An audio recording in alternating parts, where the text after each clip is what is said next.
Esse episódio do DrauzioCast é um oferecimento do programa Viva Saúde, das drogarias São Paulo e drogarias Pacheco. Olá, hoje nós vamos falar sobre micoses. Nós temos dois grandes grupos de micoses. As micoses superficiais, aquelas que afetam a pele do corpo, os cabelos, as unhas, e as micoses profundas, que podem acometer órgãos internos, como os pulmões, os intestinos, etc. Nós vamos falar exclusivamente das micoses superficiais, que são as micoses mais comuns. Em geral, provocam sintomas como coceira, manchas brancas, rachaduras entre os dedos, descamação, deformação das unhas. A gente calcula que existam 300 espécies de fungos que podem provocar micoses. Apesar de ser uma condição comum e relativamente simples, é indispensável saber como reconhecer as micoses e como fazer um tratamento que seja adequado. Para isso, nós vamos conversar com o médico dermatologista, membro da Sociedade Brasileira de Dermatologia, Renato Pazini. Seja bem-vindo, Renato. Obrigado, Drauzio. É um prazer estar aqui com você. Eu queria começar com uma pergunta bem simples, né? Como é que vocês costumam classificar as micoses na dermatologia? Então, Drauzio, é basicamente isso que você falou. A gente classifica elas em superficiais e profundas inicialmente. E dentro das micoses superficiais, a gente tem os fungos chamados dermatófitos e os fungos não dermatófitos. Então, os fungos dermatófitos são aqueles que causam as infecções chamadas tinhas, são infecções mais descamativas. E os não dermatófitos, o principal representante é a cândida, que vai dar aquela micose principalmente entre os dedos dos pés, ou pode aparecer outros locais também. Nós temos também as micoses profundas, que às vezes vão dar sintomas na pele, mas aí o tratamento é muito mais complexo, o diagnóstico também é um pouco mais difícil de ser feito, né? E quais as regiões do corpo, de um modo geral, em que as micoses são mais frequentes? Então, a gente pega, por exemplo, criança. Criança, o local mais comum para ter micose é no couro cabeludo, os dermatófitos. Então, aparece a chamada tinha do couro cabeludo, aquela micose que provoca uma queda de cabelo na criança. Então, criança, quando apresenta esse sintoma, esse sinal de queda de cabelo, a primeira coisa que chama a atenção do dermatologista é pesquisar se não é, por exemplo, uma micose. Conforme a gente vai envelhecendo, a gente pega adolescentes e adultos, aí as micoses costumam se concentrar principalmente nas áreas de dobras. Fungo gosta de onde é quente e úmido. Então, por isso que a gente sempre acende um alerta quando a gente vê uma lesão de pele nessas localizações. E tem outros fungos, né, que se localizam principalmente onde tem as áreas seborreicas. Aí a gente fala do famoso pano branco, que se localiza principalmente no tórax, nas costas. Depende muito do fungo, mas basicamente o que a gente pensa é áreas de dobras e quente e úmido.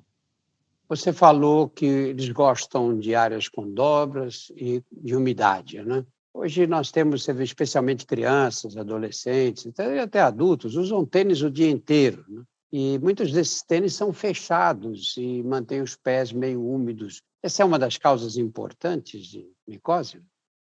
Sem dúvida, é uma das causas mais importantes, né? Como eu falei, ele gosta de onde é quente e úmido. Então, como que a gente consegue identificar uma micose nos pés? Ela vai começar por uma descamação, né? A pele começa a se soltar. Normalmente, no pé, a gente não vê aquela lesão mais avermelhada, a gente vê simplesmente uma descamação. E esse é o primeiro sinal que chama atenção para a gente, né? Às vezes, o fungo também pode fazer umas bolinhas d'água no pé. É costume do paciente ficar furando aquelas bolinhas d'água e quando ele chega no dermatologista, às vezes já está tudo infectado, fica até mais difícil de fazer o diagnóstico. E quem tem os dedos um pouquinho mais compridos, pode acontecer uma coisa que chama intertrigo, que é quando você tem uma inflamação entre os dedos. E ali é um lugar que a cândida gosta muito de aparecer. Então aparece esse vermelhidão e a descamação entre os dedos dos pés. E a gente sabe também que você ter micose nos pés, usar o sapato fechado, né, favorece a micose, e essa micose pode progredir, então, para as unhas, né? Então, por isso que é importante sempre usar uma meia de algodão, tentar deixar o pé mais ventilado, né, para evitar esse tipo de infecção. E como é que eu reconheço a micose na unha? Então, na unha, começa normalmente como uma mancha branca. Ela aparece inicialmente, a gente chama micose branca superficial, parece uma mancha branca na unha.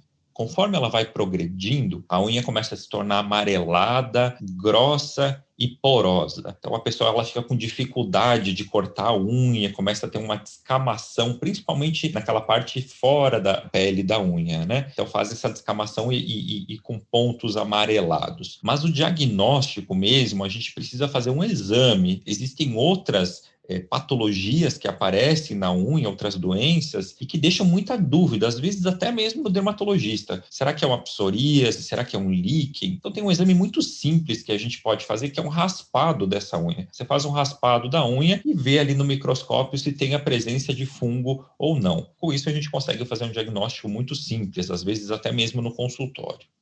O que o povo chama de frieira é micose? Não necessariamente. Então, a frieira é isso que eu falei. Medicamente, o nome é intertrigo. Significa que é uma área de atrito entre as peles, né? Então, a frieira ela vai acontecer principalmente na pessoa que tem o dedo um pouquinho mais comprido e que tem uma característica de suar mais o pé.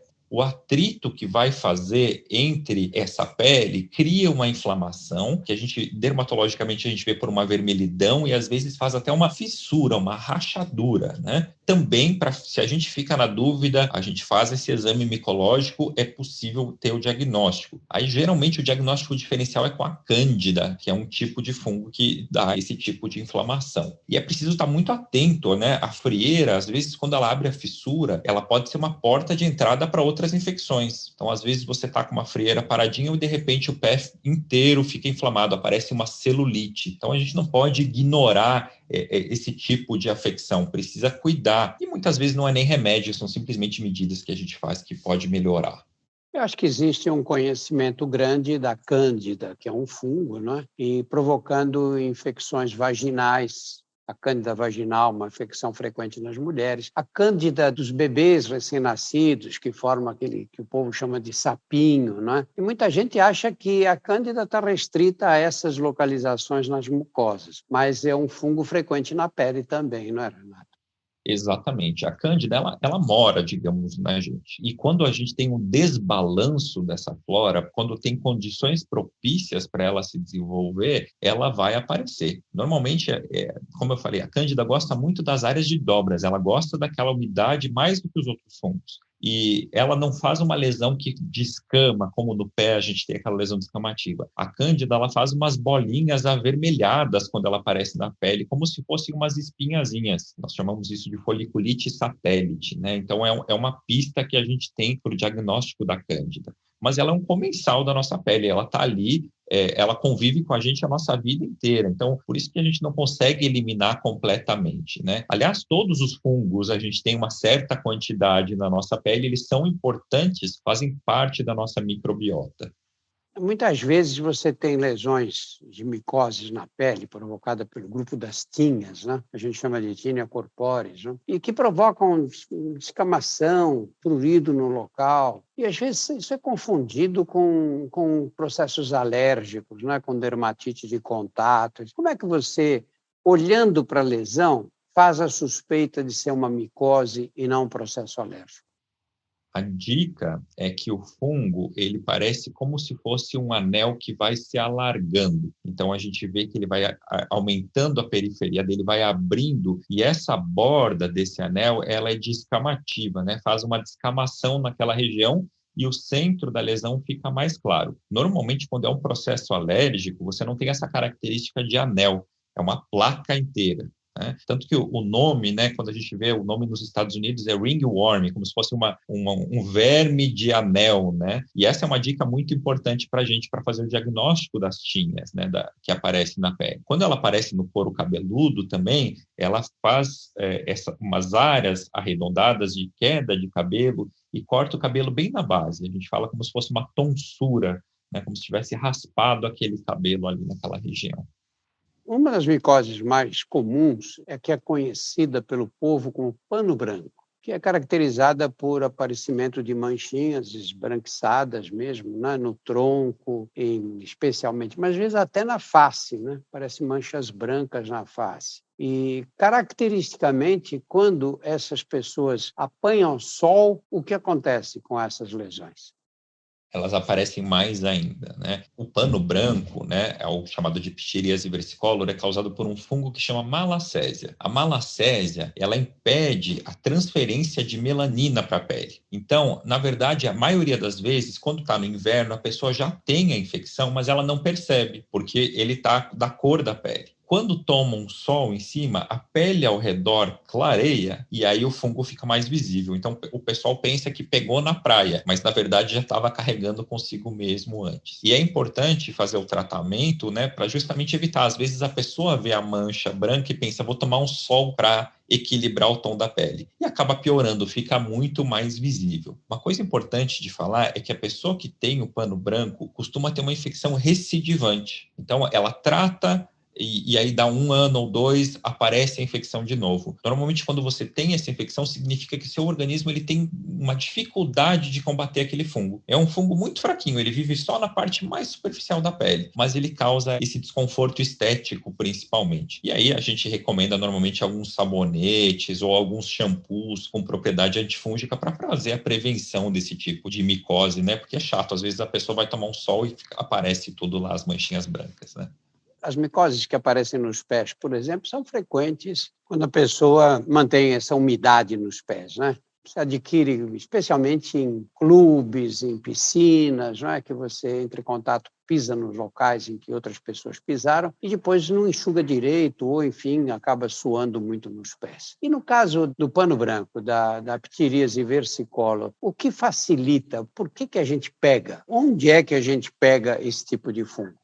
Essa é uma boa pergunta, Drauzio. Então, na verdade, a malacésia, ela mora na nossa pele. É aquilo que eu falei. Ele não é tão contagioso. Na verdade, todo mundo tem uma certa quantidade de malacésia na pele. Mas algumas pessoas não conseguem se defender e ele acaba se dividindo e causando a infecção. Então, a gente fala que as tinhas, né, os dermatófitos, eles são muito contagiosos. Quando a gente tem uma criança com tinha no couro cabeludo, é sempre importante ver se não tem no bichinho, ou se não tem no outro irmão, ou no pai, alguma coisa assim. Já a ptiríase versicolor é uma característica de cada um. E a gente vê que ele é mais comum nas pessoas que têm uma pele mais oleosa. Por isso que costuma aparecer mais em homens, né, que costuma ter uma pele mais gordurosa. Essa é a característica do fungo mesmo.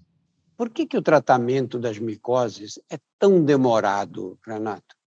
Então, o fungo, diferente da bactéria, o fungo é um organismo muito mais complexo. Quando a gente olha ele no microscópio, ele tem uma parede celular muito mais próxima do nosso organismo. Então, os medicamentos, eles são mais complexos porque se eu der um muito forte, ele pode me machucar, né? Diferente do antibiótico, que é exclusivo para a bactéria. Então, a gente tem uma janela terapêutica, um balanço muito curto. E aí, por isso que a gente precisa fazer os tratamentos da maneira mais correta. Quando a gente usa cremes, por exemplo, antifúngicos, é importante usar o período prescrito para o dermatologista, que geralmente é 3 a 4 semanas, né? A gente não pode usar 1 semana e aí desapareceu a micose e você acha que já foi embora o fungo. E, na verdade, você só diminuiu e isso vai voltar. E assim como a gente tem resistência aos antibióticos, também pode se desenvolver resistência aos fungos. Por isso que é importante realizar o tratamento da maneira correta.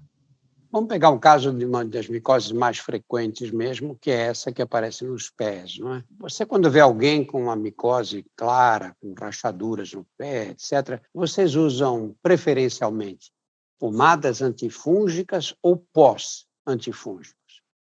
Preferencialmente pomadas. Por quê? Porque a pomada, ela consegue penetrar mais na pele. A pele, ela tem essa característica de não deixar a água passar e não deixar a gordura passar completamente. Então, a gente precisa usar uma mistura que é gordura e água para fazer o medicamento penetrar um pouquinho mais profundo. Mas uma parte essencial do tratamento, por exemplo, da micose dos pés, é manter o pé seco. Então, a gente acaba deixando um talco junto. Por exemplo, você vai passar o creme antimicótico à noite e passa o talco de manhã para deixar o pé mais seco e absorver a umidade do pé. E às vezes, quando a micose é muito intensa, a gente precisa usar medicamentos via oral também, né? Isso acontece. E esses medicamentos via oral, quando são indicados, sempre para os casos mais graves, né, de micoses mais persistentes, não é? Aí vocês costumam usar por quanto tempo? Depende da micose. Por exemplo, uma micose de pé, você vai usar em torno de 14 a 28 dias. E uma micose de unha, o tratamento pode chegar até 6 meses. Então, a gente precisa sempre pesar o risco-benefício de tratar, porque você precisa fazer exames para acompanhar aquela micose, né? E quando a gente pega uma micose de unha, por exemplo, a gente sabe que as soluções e as pomadas, os esmaltes antifúngicos, eles têm menos de 20% de chance de curar aquele fungo. Então, a gente precisa, para curar, de fato, usar o remédio via oral, né? Então, a gente precisa fazer uma série de exames para acompanhar esse paciente. Então, vai variar muito da localização. Quando a gente pega a pele do pé, é uma pele mais grossa, então a gente precisa esperar aquela pele trocar, por isso que a gente fala em 28 dias. Quando você vê numa região mais simples, às vezes a gente pode reduzir a duração do tratamento. E esses medicamentos, o cetoconazol, fluconazol, etc., tem que ser de uso diário, pode ser de uso semanal, como é que vocês costumam indicar? Depende. Por exemplo, o cetoconazol é um medicamento que atualmente a gente dá preferência por não prescrever por via oral. A gente sabe que a chance de ele dar dano no fígado é muito alta. Então, a pomada não tem problema nenhum, mas o comprimido é um pouquinho mais perigoso. E aí a gente vai depender muito do tipo da micose que a gente está falando. Por exemplo, o pano branco, normalmente a gente pode tratar com fluconazol, toma um dia na semana e na semana seguinte você toma mais uma dose. Quando a gente está falando de uma tinha, uma dermatofitose, você precisa fazer um tratamento mais contínuo, de uso diário. E a micose de unha, você pode fazer um tratamento que a gente chama de pulso, que durante uma semana do mês você toma o comprimido e nas outras 3 semanas você faz uma pausa. Com isso a gente consegue diminuir os efeitos colaterais do tratamento. E nessa semana que você toma o comprimido, é todo dia? Todo dia. Geralmente é 2 comprimidos por dia durante 7 dias. E para o pano branco, vocês dão o fluconazol, um comprimido numa semana, um na outra e já era, acabou o tratamento. Na verdade, são 2 comprimidos uma semana, 2 comprimidos na outra, mas aí é muito importante medidas de prevenção. Então, a gente acaba deixando um shampoo de cetoconazol, por exemplo, para a pessoa lavar o corpo inteiro uma vez na semana. Com isso, ela consegue impedir que aquele fungo se desenvolva. Ou também a gente pode usar sulfeto de selênio, tem outras substâncias que podem ser usadas para prevenir que esse fungo se desenvolva novamente. Aí ela usa o shampoo no corpo todo e como faz? Fica uns minutos com o shampoo no corpo, já pode enxaguar de uma vez logo? Isso, então, para a gente deixar esse shampoo penetrar, o ideal é molhar um pouquinho o corpo para espalhar, e aí eu falo para o paciente, você entra no chuveiro, toma uma ducha levinha, faz a espuma, sai do chuveiro para não gastar água, né, porque senão vai ficar gastando água 10, 15 minutos, e depois você entra no chuveiro de novo para enxaguar esse shampoo. Renato, fala um pouco das pessoas que usam pomadas com corticoide, né? Os derivados hidrocortisona, dexametasona. Em geral, passam, melhora a coceira, é bom, é ruim, quando eles estão indicados? Então, o fungo coça. Por que coça? Tá inflamada a pele. Quando você passa uma pomada de corticoide, você diminui a inflamação, mas não tira o fungo. Então, você vai diminuir a coceira. A pessoa tem a falsa sensação de que está se tratando, de que está curando. E aí o que acontece? Você começa a ter efeito colateral, porque aquela mancha não some completamente e a pessoa fica usando aquele creme de corticoide, ali, de cortisona. E o que acontece? O creme de cortisona ele é um aliado importante do dermatologista, a gente gosta desse creme, mas você usar por muito tempo vai ter efeitos colaterais. E quais são?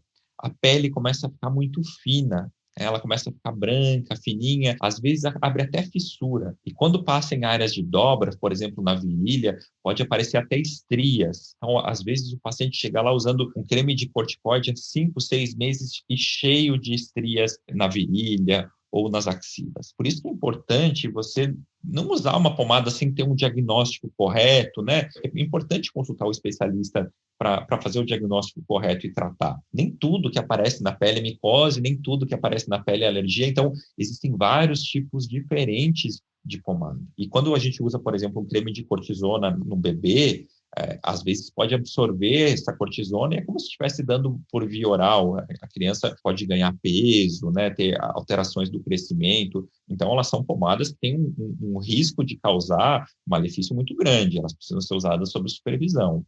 Vocês usam em alguns casos de micose? Usamos sim. Existem no mercado várias combinações de cortisona junto com o antifúngico. Quando o paciente tem muita coceira, quando aquele fungo está muito inflamado, a gente pode usar essa combinação, ela é benéfica. A gente vai usar por 14, 28 dias, não vai ter esses efeitos colaterais de afinar a pele, de aparecer estrias, né? Então, desde que usados fazendo o diagnóstico correto e usando durante o tempo correto, você vai conseguir curar e ter um alívio de seus sintomas mais rápido. Renato, para finalizar, o que eu faço para não pegar nenhuma micose ou para não ter micose? 100% é difícil de evitar, né? Mas algumas medidas ajudam muito. Então, por exemplo, secar bem a pele após o banho. A gente sai do banho, tem que secar bem com uma toalha seca. Se a toalha estiver úmida, o ideal é usar até um ventilador ou um secador, principalmente nas áreas de dobras e entre os dedos dos pés. Tirando essa umidade, já ajuda muito. O uso de talcos ajuda muito no pé.